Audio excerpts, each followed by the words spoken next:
శివాలయం శిథిలం అవడం అనే ఖాతలో ఒక గమ్మత్తుంది. ఆయన ఏది ఉట్టినే చెప్పారో తెలుసా అండి? శివాలయానికి పునఃప్రతిష్ఠ లేదు. అదో గమ్మత్తు మీకు. విష్ణువాలయాల్లో విగ్రహానికి ఏదైనా దెబ్బ తగిలింది అనుకోండి, దానికి ఒక పద్ధతి ఉంటుంది. దానికి ఒక తాడు కడతారు.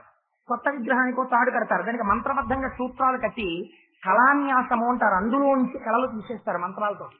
తీసి ఇందులోకి తీసుకొచ్చేస్తారు. తీసుకొచ్చేసి అప్పుడు దీన్ని తీసుకెళ్లి ప్రతిష్ఠ చేస్తారు. ఒక శివలింగం క్రమక్రమంగా ముక్కలు విరిగిపోవడం మొదలెట్టింది అనుకోండి, శివలింగం మార్చడానికి శాస్త్రం లేదు. తాడు కట్టి దారం కట్టి పునఃప్రతిష్ఠ చేసి ఈ లింగాన్ని తీసి ఇంకో లింగాన్ని పెట్టరు. అది ముక్కలైపోయి చిన్నాభిన్నం అయిపోయి ఆఖరికి ఇంత మిగిలింది అనుకోండి, అది శివలింగం. ఆఖరికి అంతా అభిషేకం అయిపోయిన తర్వాత ఆఖరికి ఏదో చిన్నది మిగిలింది అనుకోండి, అంతేది శివలింగం. ఒకసారి శివలింగ ప్రతిష్ఠ జరిగితే శివలింగమునకు పునఃప్రతిష్ఠ లేదు. కానీ నేను ఎందుకంటున్నానంటే ఒక్కొక్క మాట వెనక ఒక రహస్యం ఉంటుంది. మీకు ఒక లీల ఇలా జరిగితే దాని వెనక ఇంత రహస్యం ఉంది. అసలు ఏమి జరగకుండా ఆయన పిలిచి కూర్చోబెట్టి చెప్పారనుకోండి, ఎంత తేడా ఉండాలి అందులో. ఎవరి కొరకు శరణాగతి చెయ్యబడిందో వారికి పుత్ర సంతానము, పూనికతో ఎవరు చేశారో వారికి సన్నిధాన కటాక్షము, రెండు ఏకకాలమనందు వచ్చేవి. రెండుగా విభూతి పట్లంగా ఆరతి పాటగా వచ్చాయి. కానీ ఇలా లీల జరగకుండా అసలు ఎవరు ఏమీ అడగకుండా ఓ రోజు తనంత తానుగా అబ్బాయి ఇలా రా అని కూర్చోబెట్టుకుని ఆయన ఏదైనా చెప్పారనుకోండి. ఎందుకంటే ఒక జ్ఞాని, ఒక గురువు, ఒక సమర్థుడు అనవసరంగా అసలు మాట్లాడరు. అసలు గురువు శరీరంలో ఎందుకుంటాడు అని అడిగారు రమణ మహర్షి. ఈయనకేమీ అక్కర్లేదు, ఈయన బ్రహ్మజ్ఞాని, ఈయనకే సన్మానం అక్కర్లేదు, సత్కారం అక్కర్లేదు. ఓ ఊర్రారు ఆయన వెళ్ళలేదు షిరిడి విడిచిపెట్టి సాయిబాబా గారు. మీరు ఎక్కడికి వెళ్ళరు, మీరేం కోరుకోరు, మరి మీరు శరీరంలో ఉంటే ఏమిటి ఉపయోగం అని అడిగారు. అడిగితే ఆయన అన్నారు, గురువు శరీరమునందుండుట శిష్యులకు ప్రయోజనము. ఏమిటి ప్రయోజనం అంటే గురువు శరీరంలో ఉంటే మాట్లాడతారు. శరీరం వదిలేశాడు అనుకోండి, గురువు ఇక మాట్లాడతారు. ఎప్పుడో ఎవరికో అదృష్టవంతులకి స్వప్న సాక్షాత్కారం అని ఉంటుంది. అలా చెప్పాలి అని అనుకుంటే గురువు ఒకసారి స్వప్నంలో కనబడి చెప్తారు. అది అందరికీ కుదురుతుందా? బట్ శరీరంలో ఉన్నారనుకోండి, ఆయన మాట్లాడుతున్నారు అనుకోండి, యోగ్యతాయోగ్యతలతో సంబంధం లేకుండా అందరూ కూర్చుని వింటారు. కూర్చున్నప్పుడేమో మీ జీవితం మారిపోవచ్చు దానివల్ల. అందుకని గురువు శరీరంలో ఉండడమే గొప్పతనం. ఉన్నా మాట్లాడు, చాలా నిశ్శబ్దంగా ఉంటాడు ఆయన. ఆయన చేస్తున్నటువంటి శీర్షికములు అంత తొందరగా ఎవరికి అర్థం కావు కూడా. అలాంటివి చాలా ఉన్నాయి బాబా గారి లీలలో. పైకి చదివితే మీకు అందులో దీనికి ఎందుకో అర్థం చెప్పండి అన్నారు అనుకోండి, అంత తొందరగా అర్థం చెప్పడం తేలికైన విషయం కాని లీలలు చాలా ఉన్నాయి. ఉన్నప్పుడు అసలు ఆయన ఎవరు ఏమీ అడగకుండా పిలిచి అబ్బాయి మీకు విషయం చెప్తాను రండి అన్నారు అనుకోండి, అది సామాన్యమైన విషయం అయి ఉంటుందా? ఖచ్చితంగా అందులో ఏదో గొప్ప సందేశం ఉండాలి. మీకు అలాంటి ఒక వృత్తాంతాన్ని ఇవ్వాలని చెప్పే ప్రయత్నం చేస్తాను. ఎందుచేత అంటే 7 రోజుల ప్రసంగాల్లో 3 రోజులు అయితే ఇవాళ 4వ రోజులోకి వచ్చేసాను. నేను లీలలు అని పట్టుకున్న లీలల గురించే మాట్లాడాను అనుకోండి, అది ఇంకా ఒక లీలని విశ్లేషించడం అవుతుంది, దేనికది గొప్పదే. కానీ అది లీల కాకుండా వారు కూర్చోపెట్టి చెప్పిన ఒక విషయాన్ని పరిశీలన చేసే ప్రయత్నం మనం చేద్దాం బాబాగారి అనుగ్రహంతో. ఒకనాడు బాబాగారు లిండీబాగ్ అని ఉండేది. అంటే వారు తనంత తానుగా పెంచినటువంటి ఒక పూల తోట. వారే నీరు పోస్తూ ఉండేవారు, వారే పూల మొక్కల్ని పెంచారు. ఆ పూల తోట దగ్గరికి వెళ్ళి వారు కూర్చున్నారు. కూర్చుంటే ఒక మహాపురుషుడి వెంట తెలుసో తెలియకో అందరూ వెడతారు. మీరు ఒకటి గమనించండి, మహాపురుషుడి వెంట వెళ్ళడం ఒక ఎత్తు, వెళ్ళి ఆయనతో కలిసి ఉండి ఆయన జీవితంలోని సారాంశాన్ని గ్రహించి దిద్దుకోవడం తన జీవితాన్ని ఒక ఎత్తు. కలిసి ఉండడం ఉంటారు. కట్టుకున్న భార్య కూడా కలిసి ఉన్న సంఘటనలు ఉన్నాయి. కానీ భర్తని అర్థం చేసుకోలేక భర్త పొందిన ఔన్నత్యాన్ని భార్య పొందలేకపోయింది. రామదాసు గారికి భార్య లేదా? రామదాసు గారి కోసం విమానం వస్తే విమానం వచ్చిందే రావే వెళదామన్నారు. ఎప్పుడు భగవంతుడు భగవంతుడు భగవంతుడు ఆ ఈశ్వర నామస్మరణమేను. మళ్ళీ ఏదో భ్రాంతి, మళ్ళీ ఏదో విమానం వచ్చింది అనుకుంటున్నాడు ఈయనని. విమానం వస్తే మీరు ఎక్కండి, నేను రొట్లు వేస్తున్నాను తర్వాత వస్తాను. ఆయన ఏమనలేదు. ఎవరి ప్రారంభం వారిదే, అలాగే బయలుదేరుతున్నాను. విమానం ఎక్కించారు, వెళ్ళిపోతోంది విమానం. యథార్థంగా జరిగింది భద్రాచలంలో. వైకుంఠానికి వెళ్ళిపోతోంది లేచి విమానం. ఆ పై కిటికీలోంచి కిందకి చూస్తూ భద్రాచలం వంక రామనామము రామనామము రమ్యమైనది రామనామము అని ఆయన అన్నారు. కింద భద్రాచలంలో ఉన్న వాళ్ళందరూ ఆయన వంక చూస్తూ రామనామము రామనామము అంటున్నారు నామం పట్టుకుని. ఇంత సడన్ గా ఇంత కూడా వినబడుతోందని ఆవిడ గబగబా బయటకు వచ్చింది. వెళ్ళిపోతున్నాడు భర్త విమానంలో. ఆయనతో కలిసి జీవితాన్ని పంచుకున్న భార్య ఆయన స్థాయిలో ఎదగగలిగిందా? ఎదగలేకపోయింది. ఒక మహాత్ముడితో కలిసి తిరిగినంత మాత్రం చేత అది అదృష్టమే. మహాత్ములతో కలిసి తిరగగలగడం కూడా జీవితాంత సుకృతం. ఇన్ని జన్మల సుకృతంలో ఉంటే తప్ప సత్సంగత్వం కలగదు. జీవితాన్ని మార్చేస్తుంది సత్సంగం. అయినా పూర్తి స్థాయిలో అర్థం చేసుకోవడంలో వైక్లభ్యం వస్తుంది. మీకు ఒక ఉదాహరణ చెప్తాను. ఇందులో లిండీబాగ్ లో బాబా గారు కూర్చున్నారు. ఆయన చుట్టూ కూర్చున్న వాళ్ళు ఎవరో తెలుసా అండి? పనున్నా లేకపోయినా ఆయన చుట్టూ కూర్చుని ఆయనతో ఎప్పుడు తిరిగే వాళ్ళు ఎవరో వాళ్ళే కూర్చున్నారు. ఎవడింట్లో పని వాడికి అలవాటు పడిపోయి ఎప్పుడో ఒకసారి వచ్చి బాబా గారికి దండం పెట్టుకునే అలవాటు ఉన్నవాడు బాబా గారు పూల తోటకు పెడుతుంటే ఆయనతో పాటు వెళ్ళేవాడు కాదు కదా. ఇంట్లో అన్ని పనులు విడిచిపెట్టేసి ఎప్పుడు బాబా గారి వెంట తిరగడమే అలవాటు అయిపోయిన వాడే ఆ టైంలో ఆయన పక్కన ఉంటాడు. పూల తోటలోకి వెళ్ళి కూర్చున్నారు. ఆయన కూర్చుంటే వాళ్ళు కూర్చుంటారు, వాళ్ళు కూర్చున్నారు. వీళ్ళ అలవాటు ఏమిటంటే ఎప్పుడు వీళ్ళు మాట్లాడరు, ఆయన ఏమైనా మాట్లాడటానికి మాట్లాడతారు. మాట్లాడడంలో కూడా గమ్మత్తుంటుంది. ఒక్కొక్కసారి ఎప్పుడు మాట్లాడే అలవాటు ఉన్నవాడు వాడు ఉంటాడు. వాడు మాట్లాడకుండా కూర్చున్నాడు అనుకోండి, వీటిగా ఉంటుంది. ఇవాళ వాడు మాట్లాడలే అంటారు. అందుకని వాడిని మాట్లాడించాలి. వాడి బలహీనత ఏమిటో తెలుసు. రామాయణంలో హనుమండి అన్నారు అనుకోండి, మీరు వాడు వెంటనే హను అంటే జ్ఞాపకానికి వచ్చిందని ఏదో మొదలెడతారు. అది వాడి బలహీనత. అందుకని స్పృశిస్తారు. స్పృశిస్తే వాడు మళ్ళీ మాట్లాడతారు. వాడు అప్పుడు మాట్లాడలేదు అనుకోండి, అప్పుడు వీళ్ళందరూ ఏం చేస్తారంటే ఏదో ఒకటి మాట్లాడితే బాగుండని ఇంకా వాడి వంక చూస్తూ కూర్చుంటారు. అలాగే వాళ్ళు కూర్చున్నారు. బాబా గారి వంక చూస్తూ కూర్చున్నారు. వాళ్ళు ఆయన ఏం మాట్లాడినా వాళ్ళకి సంతోషం. అది శ్రద్ధ, విశ్వాసం, పూనిక. కానీ సాబూరిలోకి వెళ్ళకపోతే విశ్వాసం వల్ల ప్రయోజనం ఏంటి? అందుకని ఇప్పుడు సాబూరిలోకి వాళ్ళని పంపించాలి. నడువడి జరగాలి. విశ్వాసముతో కూడిన ప్రవర్తన వైపుకి దిద్దాలి. కాబట్టి ఆయన మిత్రనాభం మిత్రభేదం పరవస్తు చిన్నసూరి చెప్పినట్టే ఆయన కూడా ఒక విషయం చెప్పడం మొదలెట్టారు. అబ్బాయి నాకు మీకు ఇవాళ ఒక విషయం చెప్పాలని ఉందాయా అన్నారు. అయ్యో తప్పకుండా చెప్పండి అన్నారు. ఆయన అన్నారు, నేను పూర్వం ఒకప్పుడు ఇలాగే తిరుగుతూ ఉండేవాడిని. బ్రహ్మజ్ఞానికి ఈ పని చెయ్యాలా ఈ పని చేయకూడదా వారికి ఏం ఉండదు. వారు సాక్షి, అన్నిటికీ సాక్షిగా ఉంటారు వారు. అందుకని ఒకనాడు నేను అటు తిరిగి ఇటు తిరిగి అదిగో ఆ చివర ఉన్నటువంటి ఒక అరణ్యంలోకి ప్రవేశించాను. అక్కడ ఒక చక్కటి నీటి కయ్య ఉంది. ఒక నదో, ఒక సరోవరమో, ఒక చెరువో, ఒక నీటి కయ్యో మీరు ఏమనుకుంటే అనుకోండి. అందులో చల్లటి నీటిని చూడగానే నేను కాళ్ళు చేతులు శుభ్రం చేసుకుని అందులో స్నానం చేసి ప్రశాంతంగా హాయిగా అనిపించింది. ఒక చెట్టు కింద కూర్చున్నాను. కూర్చుని కొద్దిగా పొగాకు తీసి ఆ గొట్టంలో వేసుకుని ఆ హొక్కా పీలిద్దామని అనుకుంటున్నాను. అదొక గమ్మత్తైన అలవాటు. ఇంత బ్రహ్మజ్ఞాని ఏదో దురలవాటు ఉన్న వారిలా నటిస్తుంటారు మన్ని మాయలో పడేయడానికి. అందుకని ఆ హుక్కా పీలుద్దామని పీలుస్తున్నాను. పీలుస్తుంటే నా పక్కకి ఒక బాటసారి వచ్చి కూర్చున్నాయి. కూర్చుంటే ఈలోగా వెనక నుంచి ఒక కప్ప బెకబెకలాడడం వినపడింది. అయితే ఇది బిగ్ క్వశ్చన్, ఒక కప్ప బెకబెకలాడితే అంటే సపోజింగ్ నేను ఆఫీస్కి వెళ్ళిపోతున్నాను అనుకోండి. వెళ్ళిపోతున్నప్పుడు అకారణంగా ఒక కప్ప బెకబెకలాడుతూ పెద్ద కప్ప నాకు కనపడింది అనుకోండి. అనుకోకుండా నాకు అనుమానం వస్తుంది. ఇంకా ఈ కప్ప వానాకాలంలో వర్షం పడితే బెకబెకలాడాలి.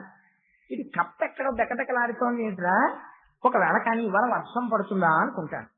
ఎందుకని? ఒక క్రౌడెడ్ స్ట్రీట్ లో నేను అడ్డుకుంటున్నాను కాబట్టి. అందుకని పాము కప్పని పట్టుకునే అవకాశం లేదు అక్కడ. ఒక ఐసోలేటెడ్ ప్రాంతంలో నేను ఉన్నాను అనుకోండి, అంటే నిర్మానుష్యమైన ప్రదేశంలో ఉన్నాను అనుకోండి. ఓ కప్ప వస్తోంది అనుకోండి, వెంటనే అనుమానం ఏమొస్తుంది? రేపు పాము కానీ కప్పను పట్టుకుందేమరా అని అనుమానం వస్తుంది కదా మనకి. అందుకని బాబా గారికి వింటలేదా అంటే మీరు చాలా జాగ్రత్తగా అర్థం చేసుకోవాలి ఆయన చెప్పిన విషయాన్ని. బాబా గారికి వినపడింది. ఆయన దాని గురించి ప్రస్తావన ఆయన స్నానం చేసి ఒక్కా పీల్చుకుంటూ కూర్చున్నాడు.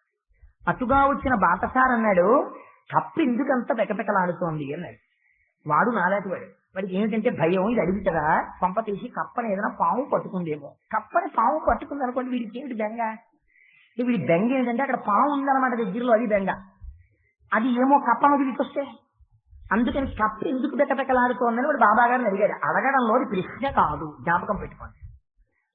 కప్ప ఎందుకు బెకబెకలాడుతోంది అని ఒక బ్రహ్మజ్ఞాన్ని అడిగితే కప్ప ఫలానా కారణం బెకబెకలాడుతున్నది అని నేను చెప్పాను అనుకోండి. అంతకన్నా అర్థం లేని విషయం ఇంకోటి ఉంటుందా? అది సంసారమునందు మగ్గులైన వాడి ప్రథమ భయం మృత్యువు. సంసారమునకు అతీతుడై సాక్షిగా ఉన్నవాడికి లేని భయం మృత్యుభయం. అందుకని ఆయన స్నానం చేసి అక్కడ కూర్చున్నారు. వీడు వచ్చాడు అక్కడికి. ఇద్దరిలో తేడా చూడండి. కప్ప బెకబెకలాడుతోందని బాబాగారికి తెలుసు, కప్ప బెకబెకలాడుతోందని వీడికి తెలుసు. ఆయన ఆ మాట చెప్పలేదు, వీడు ఆ మాట చెప్పాడు. ఎందుకు చెప్పాడంటే కప్ప ఇంత నిర్మానుష్య ప్రదేశంలో బెకబెకలాడుతోందంటే దాని కంఠంలో ఒక భయంతో కూడిన ధ్వని వినపడుతోంది. అంటే పాము మిగుతోందేమో అని వీడికి అనుమానం. ఆయన అన్నారు, నాకు తెలుసు ఆ కప్ప ఎందుకు బెకబెకలాడుతోందో, దాన్ని ఒక పాము మింగబోతోంది, నాకు తెలుసు అన్నారు. అంటే వీడికి ఇప్పుడు పాము కానీ ఉందేమో అని ఇంతకుముందు భయపడ్డాడు. ఇప్పుడు ఈ మాట అంటే వీడికి అనుమానం వచ్చింది. మనిషి ప్రవర్తన ఎలా ఉంటుందో చూడండి. ఆయన పెద్ద ఆయనండి, ఆయన ప్రసంగం బాగుంటుంది రండి అన్నారు అనుకోండి. మీరు ఎవరో ఒక సాధు పురుషుడు వచ్చాడు, కాషాయం కట్టుకుని ఆయన మహానుభావుడు, వారు మంచి మాటలు చెప్తారు రండి అన్నారు అనుకోండి. వారు ఓ మాట చెప్పారనుకోండి, మనకి వెంటనే అనుమానం వస్తుంది. ఏమంటే ఆయన చెప్పినంత నిజమే అంటారా, అనుమానం ముందు వస్తుంది మనకి. అందుకని వీడు ఏం చేశాడంటే కప్పని పాము పట్టుకున్నది అని పాపాగారు అన్నారు. వీడు వెళ్ళి చూసి వచ్చాడు. వీడికి ఎందుకది ఆయన మాట నమ్మాడు అనుకోండి, వాడు ఎలా కొడదు అక్కడికి. ఓహో బాబా పాము మింగుతున్నదా అనాలి. వీడు వెళ్ళి చూసి వచ్చి బాబా నిజమే, అది నల్లటి పాము, చాలా పెద్ద పాము, అది కప్పని పట్టేస్తుంది నోటితో, అది మింగిపోతోంది కప్పని అన్నారు. ఇప్పుడు బాబా గారు ఏమంటారని వాడు అనుకుని ఉంటాడు. అవును సహజం, మరి అంత పట్టుకున్న తర్వాత మింగేస్తుంది అంటారు అనుకుని ఉంటాడు. లేకపోతే ఏమయ్యా కప్పని మింగేసిన తర్వాత ఇటు వస్తే అందులో రామనిద్రం అటు పోదాం అని బాబా గారు కూడా లేచిపోతారు. ఆయనతో పాటు ఆయన తెలిసి తను తిడదాం అనుకుని ఉండవచ్చు బహుశా. లేకపోతే అతనేం బ్రహ్మజ్ఞానం కాదుగా, అంతకన్నా ఇంకో రకంగా ఆలోచించడానికి. మీరు ఆ విషయాన్ని ఆ కోణంలో అర్థం చేసుకోకపోతే నీకు దానిలో ఉన్న అమృతం బయటికి రాదు. అంటే ఇప్పుడు బాబా గారు అన్నారు, అలా మింగనిస్తానా, నేను ఇక్కడ దాని తండ్రి లాంటి వాడను కాను, తండ్రిని నేను రక్షిస్తానన్నారు. ఇప్పుడు మళ్ళీ ఆశ్చర్యంగా ఎవరు పడిపోతాడు. పావు నోట్లో గడిపిన కప్ప నేను రక్షిస్తాడా, ఎందుకు రక్షించాలి, అవసరం ఏంటి, ఎలా రక్షిస్తాడు అనుకుంటాడు కదా. ఇప్పుడు కుతూహలం మరింత పెరుగుతుంది. ఇది ఎంతమందిలో కుతూహలం పెరుగుతుంది, ఆ పక్కన ఉన్నవాడికి, ఈ కథ వింటున్నవాడికి. మీ అందరూ బాబా చరిత్ర చదివేశారు కాబట్టి అలా కూర్చున్నారు. నిజంగా మీరు ఎవరు చదవని వాళ్ళు అనుకోండి, మీకు అనుమానం రాదు. ఏంటంటే ఎలా విడిపిస్తారండి, పాము మింగేస్తున్న కప్పని ఎలా వదిలిస్తారు అనుకుంటారు కదా. అందుకని వాడికి నేచురల్గా ఈ కుతూహలం వచ్చేస్తుంది, బాటసారికి కూడా. అదేంటి ఎలా విడిపిస్తారు, నేను తండ్రిని ఉండగా కప్పని పాము మింగుతుందా, నేను మింగనివ్వనన్నారు అని అక్కడికి వచ్చారు. వస్తే అదే సన్నివేశం, నోటితో కప్పని పట్టుకుని. ఇప్పుడు మీకు అనుమానం రావచ్చు, ఏమండి దిక్కుమాల కప్పని పాము మింగియచ్చు కదా, ఎందుకు అలా పట్టుకున్నాం, బాబా గారు చెప్పినప్పటి నుంచి గమనించినప్పటి నుంచి ఇప్పటికీ ఇలాగే ఉంటుందా, పాము చేత కప్ప మింగబడడం అనేటటువంటిది ప్రపంచంలో అత్యంత భయంకరమైన విషయమో జ్ఞాపకం పెట్టుకోండి. ఎందుకో తెలుసా అండి, చిన్న పాముకి పెద్ద కప్ప దొరికింది అనుకోండి, శరీర నిర్మాణము చేత కప్ప పెద్దది, పాము నోరు చిన్నది, కానీ పాము పడేటటువంటి బాధ అంతా ఇంత కాదు. ఎందుకో తెలుసా, రామకృష్ణ పరమహంస చెప్పారు ఈ రహస్యాన్ని. పెద్ద పాము నోట చిన్న కప్ప పడితే మృత్యువు తేలిక, మింగేస్తుంది. చిన్న పాము నోట పెద్ద కప్ప పడింది అనుకోండి, అటు మింగదు, వదలదు, పట్టుకుంటుంది. పట్టుకుని ఏం చేస్తుందంటే అది కానీ దాని నోరు తెలిసింది అనుకోండి, దూకేస్తుంది బయటికి.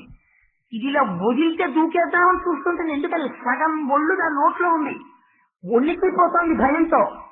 దూకేయాలి, దూకేద్దామంటే పట్టుకుంది, అందుకని దూకడానికి లేదు. ఇలా వదిలితే దూకుదామని చూస్తుంటుంది, కళ్ళు బయటికి పెట్టుకుని ఆర్తితో బెక బెక బెక బెక అరుస్తూ ఉంటుంది. ఇదేం చేస్తుందంటే నోరు తెరిస్తే జారిపోతుంది, అందుకు నోరు తెరవదు. తన శరీరంలో ఉన్న విషాన్నంతటి కోరంలో నుంచి పట్టుకున్న చోటు నుంచి దాని శరీరంలోకి ఎక్కించేస్తుంటుంది. ఎక్కించేస్తుంటే దీనికి ఏం తెలుస్తుంటుందంటే వదిలితే బాగుందనే చూసుకుంటుంటుంది. విషం ఎక్కించేస్తోందని దానికి తెలియదు. తన శరీరంలోకి విషం ఎక్కేస్తుంటుంది. ఎక్కేస్తుంటే మెల్లమెల్లగా మూర్ఛ వచ్చేస్తుంటుంది. ఒక పక్క బెంగ, బాధ, దానికి తోడు ఎక్కుతున్న విషం. విషం ఎక్కుతోందని పాముకి తెలుసు, అందుకని అది పట్టుకుని అలా ఉంటుంది. విషం బాగా ఎక్కిన తర్వాత బెక బెక బెక బెక ధ్వని తగ్గిపోతుంది. తగ్గిపోయిన తర్వాత ఇలా తెలిసేట్టు తెలిసి లోపలికి లాగేసుకుంటుంది. బల్లి పురుగులు మింగినట్టు మింగుతుంది. ఇలా విప్పి అది ఇంకొంచెం లోపలికి లాగేస్తూ ఉంటుంది. ఇంకొంచెం ఇంకొంచెం లోపలికి వెళ్ళిపోతున్నంతసేపు ఆ కప్ప ఎంత బాధపడిపోతుంటుందో మీరు ఆలోచించండి. ఇలా మింగుతుంది. ఇది జన్మ జన్మాంత ఎందుకు అలా మింగడం కప్పని అంటే ఆ రెండు ఉపాధులకి ఉండేటటువంటి శత్రుత్వం అది. కప్ప కనపడితే పాము మింగేస్తుంది అంతే. అదంతే, దానికి సహజమైన శత్రుత్వం ఆ రెండింటికి. కాబట్టి పాము నోట పడ్డ కప్పని రక్షించడం అంటే అంత తేలిక విషయం కాదు. ఎందుకంటే విషం ఎక్కేస్తోంది దాని శరీరంలో. ఇప్పుడు ఇది నేను తండ్రిని రక్షిస్తానని బాబాగారు అన్నారు. ఇప్పుడు ఇది పెద్ద పజిల్లా కాదా చిన్నవాడి? ఎలా రక్షిస్తారు? ఇప్పుడు వీడు బాబాగారితో కలిసి అక్కడికి వచ్చాడు.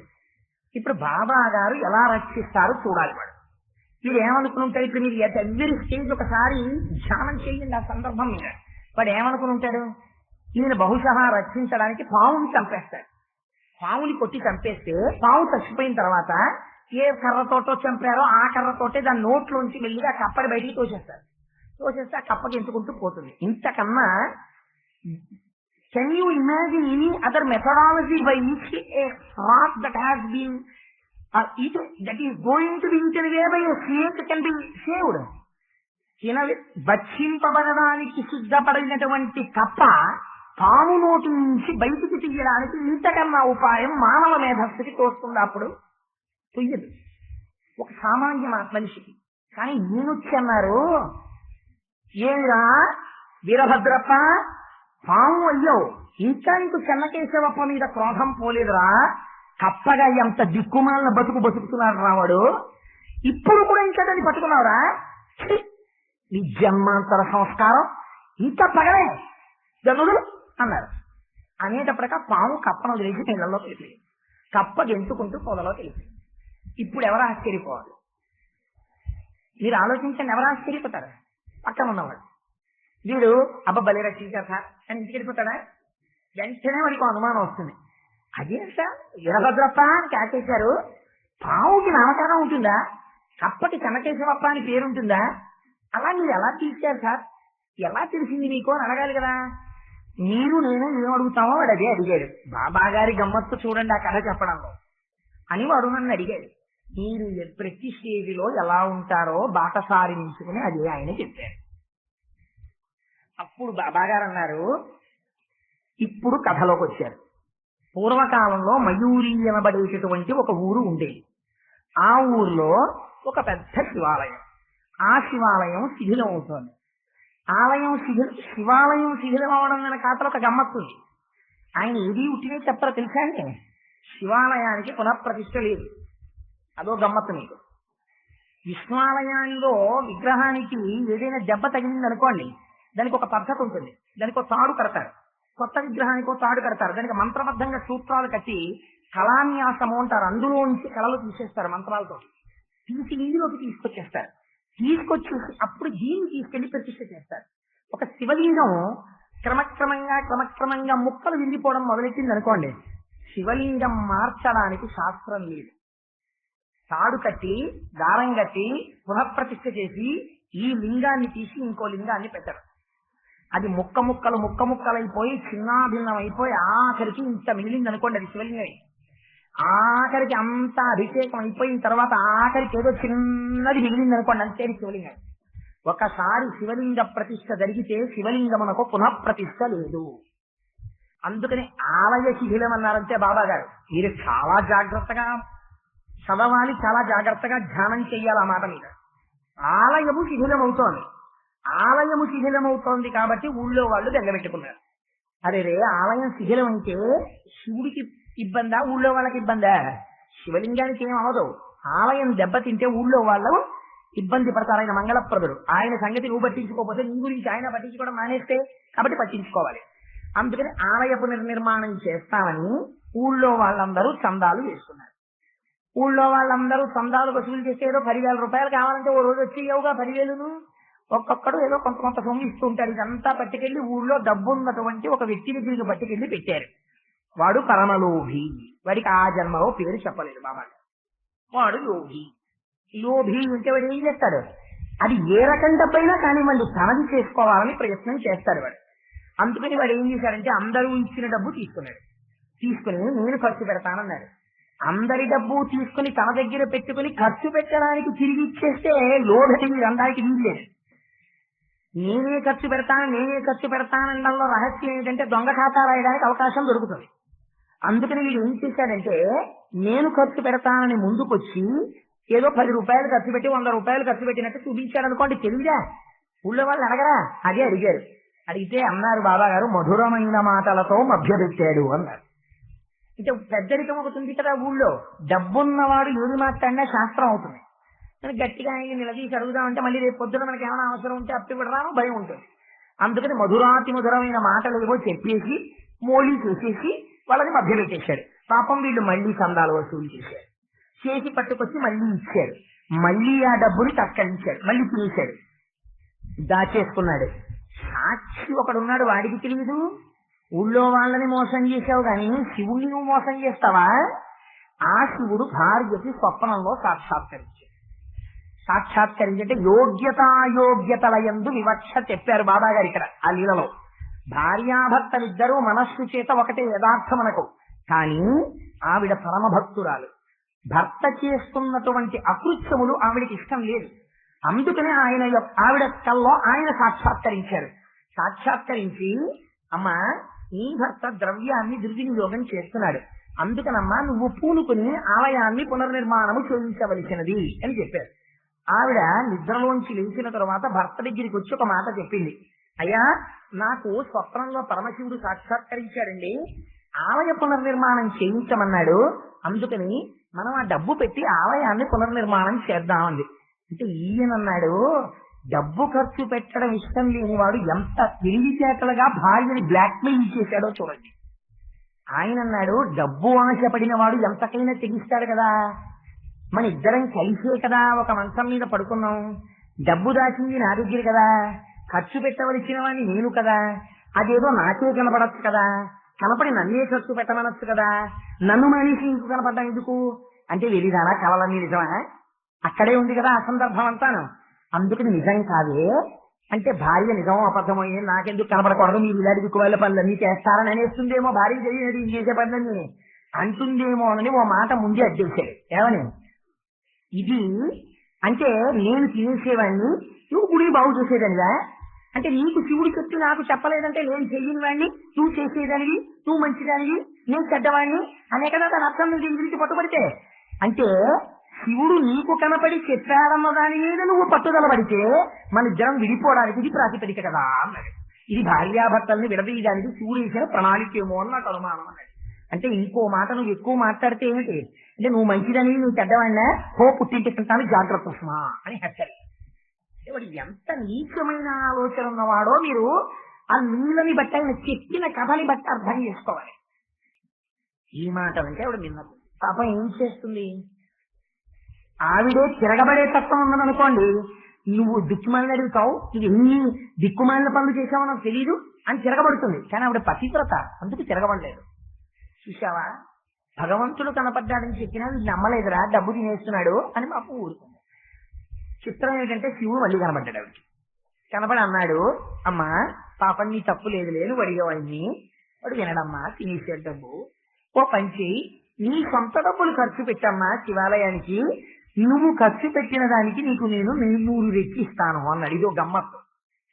అంటే ఆవిడంది మర్నాడు లేచి, ఏమండి ఫోన్లేండి బాబు మీ డబ్బుల చోటికి నేనేం రాను, మీరు ఆ డబ్బులు వసూలు చేశారో ఖర్చు పెట్టారో మీ డబ్బుల్లోంచి మీరు ఖర్చు పెడతారో నాకు ఎందుకు, నీకు నాకు గొడవ, ఏమైనా అంటే మన ఇద్దరిని విడదీయడానికి శివుడిని కనపడ్డాడు కదా మీరు అంటున్నారు, ఇవేమీ వద్దు.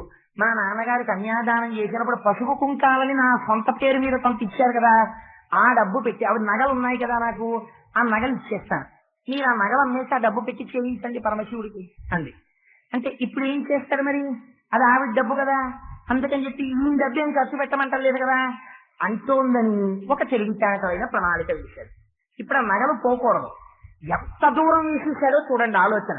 ఆ ఊళ్ళో పాపం చాలా నిరుపేదరాలైనటువంటి ఒక స్త్రీ ఉంది. ఆ స్త్రీ పేరు ఒక పేరు చెప్పారు బాబా గారు, నేను కరెక్ట్ గా చెప్తే దుబాకీ అనుకుంటున్నాను. ఆ పేరుతో ఉన్నటువంటి స్త్రీ ఒక పొలాన్ని తీసుకొచ్చి తాకట్టు పెట్టింది. మీరు ఒకటి గుర్తుపెట్టుకోండి, అంత నిరుపేదరాలు అంటే సస్యశ్యామలమైన పొలం ఆవిడకుంటే ఆవిడ ఇంటికంత దరిద్రంగా ఉంటుంది అంటే అది పండని పొలము కాబట్టే కదా దరిద్రం. కాబట్టి ఎడారి లాంటి పొలము. ఈయనెందుకు మరి తాకట్టెట్టుకున్నాడు అంటే చోరాయ శస్మలాభాయ, దొంగడికి వెంట్రుక ముక్క దొరికినా ఆనందమే. ఎలాగో తీర్చలేదు కాబట్టి ఒక ముక్క మనకి దొరికేస్తుంది, అందులో 200 రూపాయలు ఇస్తే పొలం ఇచ్చేస్తున్నాడు. మొత్తానికి ఎప్పుడు ఆవిడ కనబడ్డప్పుడు చెప్పాడమ్మా వడ్డీతో కలిపి 1000 రూపాయలు అయిపోయింది, ఇంకా ఆవిడ తీర్చదు కాబట్టి అమ్మా నువ్వు ఎలాగో తీర్చావు కదా నా ఖాతాలో పెట్టేసుకున్నానా ముక్క అన్నాడు. ఇది మండించుకుంటానేంటి ఈయనకి తెలిసేది పండదని మరి ఎందుకు పెట్టుకోవడం, ఏదో ఒకటి కొట్టేశాను ఆవిడ దగ్గర సంతోషం. అందుకని 1000 రూపాయలు దానికి లెక్క చెప్పి కొట్టేశాడు.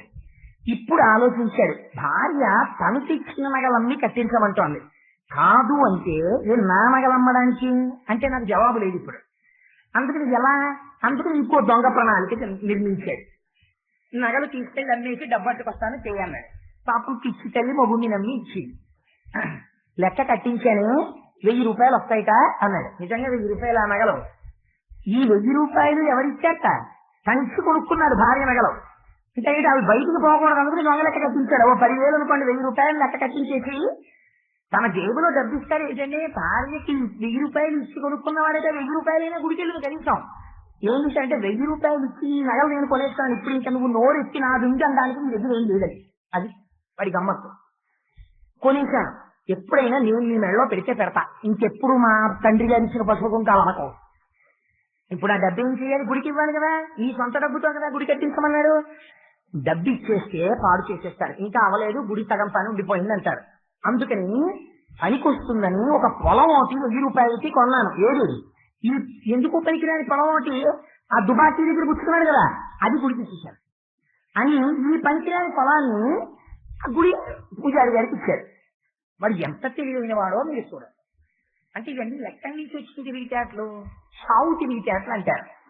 ఎందులోంచి వచ్చాయి, కామంలోంచి వచ్చాయి. మహానుభావుడు ఎంత గొప్ప కథ సృష్టించారో చూడండి. ఆయన డబ్బు సంపాదించడానికి భార్య కూడా ఒక మార్గమే అవి కూర్చున్నాయి. ఎలా, భార్య నగలు కనుకొన్నాడు దొంగరేసి, ఆ డబ్బు గుడికి ఇవ్వలేదు. మళ్ళీ ఇంకొక పేదరాల దగ్గర వడ్డీకి పట్టేసిన భూమిని తీసుకెళ్ళి పనికిరాని భూమిని గుడికి ఇచ్చాడు.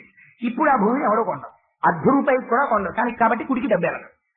ఏకకాలమునందు ఎంతమందిని మోసం చేశాడు, దేవాలయాన్ని మోసం చేశాను అనుకుంటున్నాడు. ఓ పనికిరాని భూమిని అర్చకుడికి ఇచ్చాడు. 200 రూపాయలు అప్పుచ్చుకున్నవాడి దగ్గర 1000 రూపాయల వడ్డీ చెప్పేసి దుబాకీ పొలం తలకొట్టేశాడు. భార్య నగలు తనకి చేసేసుకున్నాడు. భార్య నోరు ఎత్తకుండా చేసేశాడు. ఏకకాలమునందు ఇన్ని మోసాలు చేశాడు. ఇన్ని మోసాలు చేసి అమ్మయ్యని ఎంత భద్రంగా ఉన్నామో అనుకున్నాడు. పరమాత్మకి తెలియదండి. అందుకే శాస్త్రం అండి, నువ్వు చేసిన పాపాన్ని బట్టి నీకు 3 రకాల ఉపద్రవాలు వస్తాయండి. ఆధ్యాత్మిక, ఆదిదైవిక, ఆదిభౌతిక అని ఉపద్రవాలు 3 రకాలు. అందులో అన్నిటికన్నా ప్రమాదమైంది ఏదో తెలుసా అండి, లేదంటే ఆదిదైవికము. ఎక్కడో ఏదో నువ్వు ప్రమాదకరమైన తప్పు చేసావు, ప్రమాద రూపంలోనే వచ్చేస్తుంది. మళ్ళీ పిడుగు పడిపోతుంది. ఒకడు తప్పు చేస్తే వాడి ఒక ఊరంతా తప్పుడు మార్గంలో ఉందనుకోండి, వరద వచ్చి ఊరు మునిగిపోతుంది. అంటే అగ్నిహోత్రం ముట్టుకుంటుంది. వీటిని ఆదిదైవికములంది శాస్త్రం. అందుకని ఓ రోజున మొగుడు పెళ్ళం ఇందులో కూర్చున్నారు. వాన మొదలైంది. వీళ్ళకి బ్రహ్మాండమైన ఇల్లు కదా, నేను భద్రంగా ఉన్నాననుకుని తలుపులు వేసుకున్నాడు. దేవుణ్ణి మోసం చేసి, భార్యని మోసం చేసి, పేదరాల్ని మోసం చేసి, తనను తాను మోసం చేసుకుని తాను భద్రమైంది. పిడుగు పడితే పిడుగు కింద ఏకకాలమునందు భార్యాభర్తలు ఇద్దరు మరణించారు. ఇంత ధనికుడే దక్షిణ వాడి మనస్సు ఎక్కడ తిరుగుతోంది, డబ్బు డబ్బు డబ్బు డబ్బు, అదే ఆలోచన.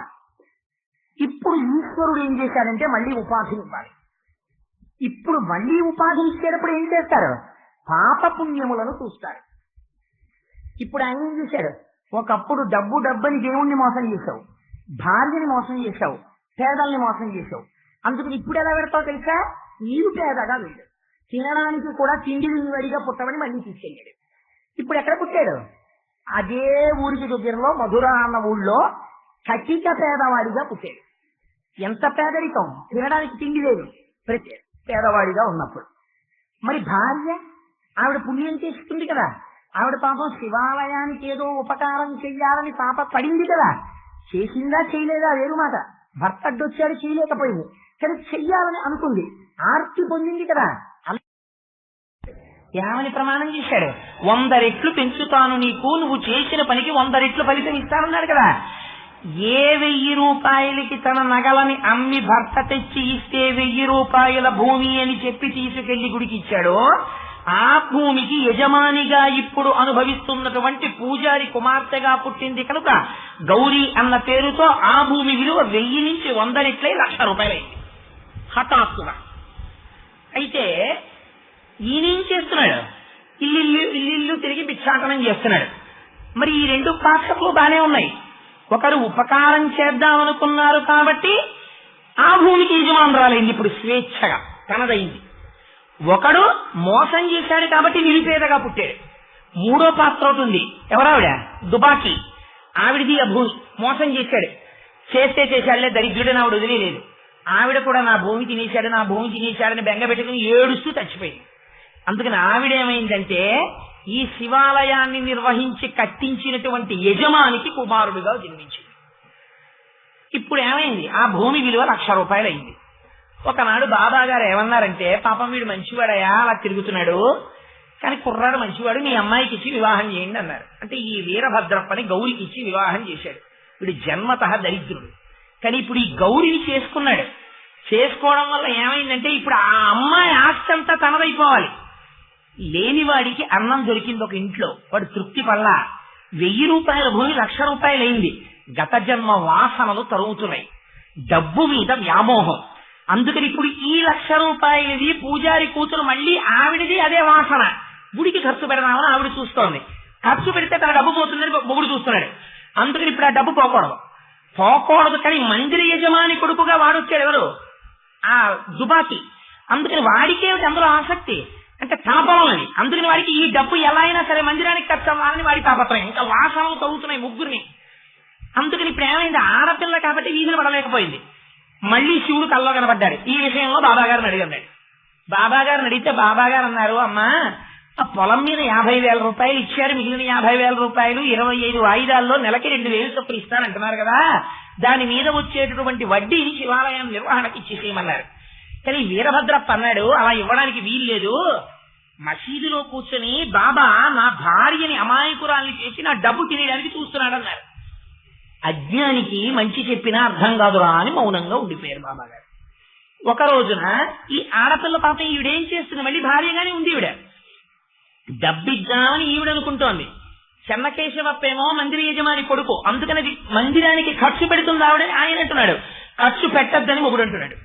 ఆవిడ ఇంట్లో ఉంది, వీళ్ళిద్దరూ మసీదు ముందు జట్టి పడ్డారు. మాట పెరిగిపోయింది. పెరిగిపోవడంలో ఈ వీరభద్రప్ప అన్నాడు, నిన్ను ముక్కలుగా నరికేస్తానన్నాడు. మామూలుగా కాదు, గుర్తుపెట్టుకోండి. మామూలుగా నిన్ను చంపేస్తానంటాం ఒకెత్తు, నిన్ను ముక్కలుగా నరుకుతానంటాం క్రౌర్యానికి పరాకాష్ట. వాడు భయపడ్డాడు చెన్నకేశవప్ప. భయపడి చూడండి అయ్యా, నేను ఏదో శివాలయం కోసం అని అడిగితే నన్ను ముక్కలుగా నరికేస్తా అంటున్నాడు, వీడికి అసలే డబ్బు పిచ్చి, నన్ను ఏమైనా చేస్తాడేమో అన్నాడు. అంటే యథాలాపంగా బాబాగారు మాట అనేశారు, ఊరే నీకు నా రక్ష, వాడి చేతిలో నువ్వు చావకుండా నేను చూస్తానన్నారు. వీళ్ళకి ఇలాగే పగలు ఉండిపోయి కొన్నాళ్ల తర్వాత వీరభద్రప్ప చచ్చిపోయాడు, చెన్నకేశవప్ప చచ్చిపోయాడు. ఇప్పుడు ఎక్కడికి వెళ్ళారు? ఉపాధులు వీరభద్రప్ప పామయ్యాడు, చెన్నకేశవప్ప కప్పయ్యాడు. ఈ కప్పని ఈ పాము వచ్చి పట్టుకుంది. నేను అప్పుడు చెప్పాను కదా చెన్నకేశవప్పగా రక్షిస్తానని, తండ్రిని నేనుండగా ఎలా మింగుతాడు, అందుకుని వచ్చి విడిపించాను. నా మాట ప్రకారం ఈ జన్మలోనైనా సరే వాణ్ణి రక్షించాను. ఇది కథ, మీరు దీన్ని బాగా అర్థం చేసుకోండి అని లేచి వెళ్ళిపోయారు. ఇంతకన్నా బాబాగారు చెప్పినట్టు ఎక్కడా లేదు, ఇంతే చెప్పారు. ఎందుకు ఈ కథ చెప్పినట్టు? చాలా బాగుంది అనుకోండి వినడానికి, ఏదో చెన్నకేశవప్ప వీరభద్రప్ప రాయలసీమ కథల్లా ఉంది. కానీ ఇదంతా ఎందుకు చెప్పినట్టు అంటే ఇందులో ఒక గొప్ప రహస్యం ఉంది, మీరు జ్ఞాపకం పెట్టుకోండి. మనకి వాసనలను ఉంటాయి. ఇప్పుడు ఈ మల్లె పువ్వు ఉంది, ఈ మల్లె దండ నేను కాసేపు ఆగి నా లాల్చీ కింద పెట్టేసుకున్నాను అనుకోండి, పెట్టుకుని వెళ్ళిపోతున్నాను అనుకోండి, ఎంత నేను దాన్ని దాచినా అనురాధ గారు కనపడంటారు, కోటేశ్వరారు ఇవాళ మల్లెపూల దండ వేశారు ఏంటండి, మీకు మల్లెపూల వాసన వస్తోంది అంటారు. వాసన బట్టి వస్తువుని ఎలా కనిపెట్టారు అంటే వాసనకి వస్తువుకి అభేదం అయిపోయింది, రెండు ఒకటైపోయాయి. మనం కూడా ఏమైపోతామంటే జన్మ జన్మాంతర సంస్కారంలో ఒకే వస్తువు మీద మోజు పెంచుకుని 3 రకాలుగా వెళ్ళిపోతాయి వాసనలను. అసలు 9 దాన్ని 3లోకి తీసుకొచ్చింది శాస్త్రం. దేహవాసన, శాస్త్రవాసన, లౌకిక వాసన. ఈ 3 ఎక్కడో అక్కడ స్టకప్ అవుతాడు. దేహవాసన అంటే అబ్బా నేను ఎంత బాగుంటానో. కొంతమంది చూడండి, శరీరాన్ని ఇలాగే ఉంచేసుకుందామన్న భ్రాంతిలో ఆఖరికి ఈ శరీరంతో నిర్వర్తించవలసిన ప్రాథమిక బాధ్యతలు కూడా పక్కన పెట్టేస్తారు. ఎందుకంటే దిక్కుమాలినందం ఏదో ఉండిపోతుంది. ఇది దేహవాసన. రెండవది శాస్త్రవాసన. కొంతమంది అలా పుస్తకాలు చదివేస్తూనే ఉంటారు. ఎందుకు? పూజా పునస్కారం చేయరు. అలా పుస్తకాలు చదివేసి ఏదో భగవంతుడిని తెలిసేసుకుందామని. జ్ఞాపకం పెట్టుకోండి, మితిమీరిన గ్రంథ పఠనము ఒక దురలవాటు. అది ఏమైపోతుందంటే కొన్నాళ్ళకి పుస్తకంలో పురుగైపోతాడు. ఎటువైపు వెళ్ళిపోవాలి? అనుష్ఠానం వైపుకి వెళ్ళిపోవాలి. క్రమంగా వెళ్ళిపోకుండా పుస్తకాలు చదవడమే అలవాటు ఉండిపోయింది అనుకోండి, అది కూడా ఒక దురభ్యాసం అయిపోతుంది. శాస్త్రవాసన. మూడవది ఏమవుతుంది? లోకవాసన. తమ భార్య యందు, బిడ్డల యందు, ఐశ్వర్యమునందు వ్యామోహం. ఇది ఎవరికి వెళ్ళింది? మొట్టమొదట లోభికి వెళ్ళింది. అందరినీ మోసం చేశాడు, పిడుగుపడింది, చచ్చిపోయాడు. పిడుగుపడి చచ్చిపోయే ముందు నోటీస్ ఏమైనా ఉంటుందా నువ్వు చచ్చిపోతున్నావని? ఓ హార్ట్ అటాక్ వస్తే పోయినా కొంచెం తెలుస్తుంది, ఓ క్యాన్సర్ వస్తే కొంచెం తెలుస్తుంది. పిడుగుపడితే ఎలా తెలుస్తుందండి?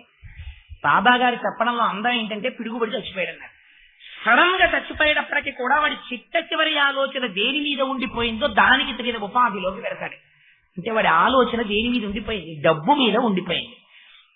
అందుకని వెళ్ళిపోయాడు.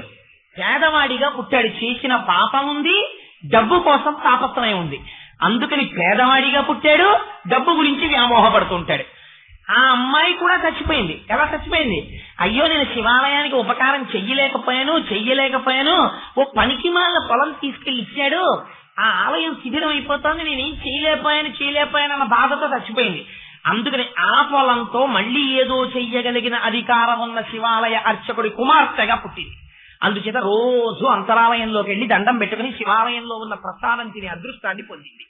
ఓ మెట్టు పైకి ఆవిడ ఎక్కింది, 100 మెట్లు కిందకి జారిపోయాడు వాసనల వల్ల కదా. ఏ వాసన వెంట జరిగిందో అది మార్చేస్తోంది పొజిషన్స్ ని. ఆవిడ 200 రూపాయలకి తాకట్టు పెట్టింది, పోయింది పొలం. వాడు తాకట్టు అయిపోయింది. పోతే పోయింది దిక్కుమైన పొలం, వాడు అంతే అని చెప్పి ఆవిడ ఈశ్వర ఆరాధన చేసుకుని ఆవిడ పిడుగు వల్ల సావలా. ఎలా చచ్చిందో బాబా గారు చెప్పలా. కానీ ఆవిడ నిజంగా కానీ ఏదో ఆలోచిస్తూ చచ్చిపోయి ఉంటే ఇంకోలా పుట్టేది. ఆవిడ కూడా నా పొలం 200 రూపాయలకి పెడితే 1000 రూపాయలకి తినేశాడు, 200 రూపాయలకి పెడితే 1000 రూపాయలకి తినేశాడని ఆయన మీద క్రోధం పెట్టుకు చచ్చిపోయింది. అందుకని మళ్లీ క్రోధం సాధించడానికి మందిర యజమాని కొడుగ్గా పుట్టింది. నిరంతర ప్రసాద స్వీకార దర్శన భాగ్యములను పొందినట్టు లేదు. కాబట్టి ఏమైంది? ఆ జన్మలో పగలు వైరాల్లోంచి మొట్టమొదట ఎవరు విడిపడ్డారో గౌరి విడిపోయింది, ఈశ్వరార్చన వైపుకు వెళ్ళిపోయింది. వీళ్ళిద్దరు ఏమయ్యారు? దెబ్బలాడుకుంటూనే ఉన్నారు. ఇది ఇప్పుడు ఏమైపోయింది? రోడ్డున పడి మహాత్ముడి సన్నిధిలో దెబ్బలాడుకోవడానికి వచ్చింది. ఒకడు తెలిసో తెలియపోయిన కాళ్ళు ఎట్టుకున్నాడు, నిన్ను రక్షిస్తానన్నాడు. వీడికి ఆ ఇంగిత జ్ఞానం కూడా లేదు, నిన్ను ముక్కలుగా నరుకుతానన్నాడు. వచ్చే జన్మలోకి మళ్లీ వెళ్ళారు. ఒకసారి ఐశ్వర్యమున్న మనుష్యుడు, రెండవసారి ఇంకొంచెం దిగిపోయాడు. నిరుపేద అయిన మనుష్యుడు, వాసన మార్చుకోలేదు. ఇప్పుడు ఏమయ్యాడు? పాము. ఒకళ్ళు చూస్తే భయపడే స్థితికి వెళ్ళిపోయాడు. ఎందుకని? డబ్బు కూడపెట్టి వడ్డీ వ్యాపారం చేసి అందరిది లాగితే ఏమవుతుంది? చూసేటప్పటికీ అయ్యో నేను తాకట్టు పెట్టింది ఎసుకుపోతారా అని భయపడే స్వరూపం అయిపోతాడు. అందుకని ఏమయ్యాడు? పాము అయ్యాడు. వీడేమయ్యాడు? వాడితో గొడవ పెట్టుకున్నాడు, వాడు నన్ను ఏం చేస్తాడో అని పిరికితనం పెట్టుకున్నాడు, తప్పయ్యాడు. ఇప్పుడు ఈ శత్రుత్వం ఎక్కడికి వెళ్ళింది? జ్ఞానంతో కూడుకున్న శత్రుత్వం కాదు. దేనికోసం కొట్టుకోరు వాళ్ళిద్దరు, సహజంగా శత్రుత్వం అంతే. పాము కప్ప కనపడితే పట్టేసుకుంటుంది. ముక్కలుగా నరుకుతానన్నాడు, అందుకే కొద్దిగా మింగుతాడు, ఒక్కసారి చంపడం. ఏరా ఇది మీకు 3వ జన్మ. 3 జన్మల నుంచి మీరు ఒక్కొక్క మెట్టు జారిపోతున్నారు, పతనం వైపుకి వెళ్ళిపోతున్నారు. కానీ మిమ్మల్ని మీరు ఉద్ధరించుకోలేదు. మిమ్మల్ని మీరు ఏం చేస్తున్నారు? ఇంకా అదే కక్ష. వాడు చెన్నకేశవప్పగా వచ్చాడు, ఎంత దరిద్ర జీవితం రా వాడిది అని అడిగారు బాబాగారు. ఏమిటి దరిద్ర జీవితం? నీళ్లలో ఉంటాడు, పాము మింగేస్తుంది. పైకి వస్తాడు, కాకులు పొడిచేస్తాయి. 2 రకాలుగాను సుఖం లేదు. పురుగులు తిని బతుకుతూ ఉంటాడు నీళ్లలో. అంతకన్నా కప్పేమి అనుష్ఠానం చేసిన పళ్ళేం తిందని. పాము ఎవరు చూసినా భయమే, అది నీళ్లలో తిరుగుతుంది, భూమిలో తిరుగుతుంది. కానీ ఎవరికన్నా కనపడతానేమోనని ఎప్పుడు పాము ఏమిటో తెలుసా అండి, తన ఇల్లు తాను కట్టుకోదు. చీమలు పొట్టిన పుట్టలు పాములకి వైన ఎట్లు ఇంకొకరిది తాను తీసేసుకుంటూ ఉంటాడు. ఆ చీమలు ఏం చేస్తాయి, భయపడి పారిపోతాయి. ఎవడో కట్టుకున్నాడు, అవసరానికి నీ దగ్గరికి డబ్బుకి వచ్చాడు, వడ్డీ వేసి వాడిది నీది చేస్తున్నావు, వాడింట్లో నువ్వు ఉండడం అలవాటు చేస్తున్నావు, అందుకని చీమ పెట్టిన పుట్టలో ఉన్న పాముగా బతుకుతున్నావు. కానీ జన్మ జన్మాంతర వైరం ఉపాధి వైరం అయిపోయింది. ఇప్పుడు పాము కప్ప పట్టేస్తాయి అంతే, అందుకని కొట్టుకుంటున్నాయి. ఎంత దారుణం రా, సర్వోత్కృష్టమైన మనుష్య జన్మని పొందారా, ఉపకారం చెయ్యడం చేత కాక దిక్కుమాల పాము కప్పలయ్యారా, ఇప్పటికీ ఇంకా కొట్టుకుంటూనే ఉన్నారా? ఇప్పుడు కూడా కప్ప చచ్చిపోయింది అనుకో, నీ నోట్లో పావు నన్ను తినేస్తోంది, పావు నన్ను తినేస్తోంది, పావు నన్ను తినేస్తోందని బెంగెట్టుకు చస్తుంది. అది వచ్చే జన్మలో ముంగిసవుతుంది కక్ష తీర్చుకోవడానికి. నువ్వేమవుతావు, ఓ పిల్లపాము బృగపాము అయి దాని నోట్లో పడి చస్తావు. మళ్ళీ అప్పుడు నువ్వు మళ్ళీ ఏడుస్తావు. పగలు ప్రతీకారాలతో ఇంకా ఇంకా ఇంకా ఇంకా హీన జన్మంలోకి వెళ్ళిపోతున్నారు. సర్వోత్కృష్టమైన మనుష్య జన్మ వస్తే మాత్రం మీ వాసనలు మిమ్మల్ని ఎదగనిచ్చాయా? ఎందుకురా ఈ వాసనలు? కాబట్టి నీ మనస్సుని తిప్పడం నేర్చుకో. ఎలా తిప్పుకుంటావు? మరి ఏమండి, శరీరం మీద, భార్య మీద, ఐశ్వర్యం మీద వ్యామోహం ఉండదా? మరి మమ్మల్ని ఇలా పరతోషిస్తే ఎలా అంటే, బాబా గారు లీల చెప్పి వదిలిపెట్టరు, అద్భుతమైన సమాధానం చెప్పారు. మన్ని మనం ఎలా ఉద్ధరించుకోవాలో, ఎలా ఈ వాసనల నుంచి బయటపడాలో చెప్పారు. ఎక్కడ చెప్పారు, ఎవరికి చెప్పారు? మీరు పారాయణ చేస్తే కలుపుకోవడంలోనే పులహారం కట్టుకోవడానికి అందం ఉంది. ఎవరికి చెప్పారు ఇది? ఇది హేమాద్రి పంతుకి చెప్పారు. ఎప్పుడు చెప్పారు, ఎక్కడ చెప్పారు, ఎలా చెప్పారు, ఏ పరిష్కారం చెప్పారు? ఇంత గొప్ప ప్రశ్నకి వారు చెప్పిన జవాబేమి, ధుని ఏమి, విభూతి ఏమి, దక్షిణ ఏమి? ఈ రహస్యాల్ని రేపటి రోజున బాబా గారు నాకు సమర్థతనిచ్చి పలికించుగాక.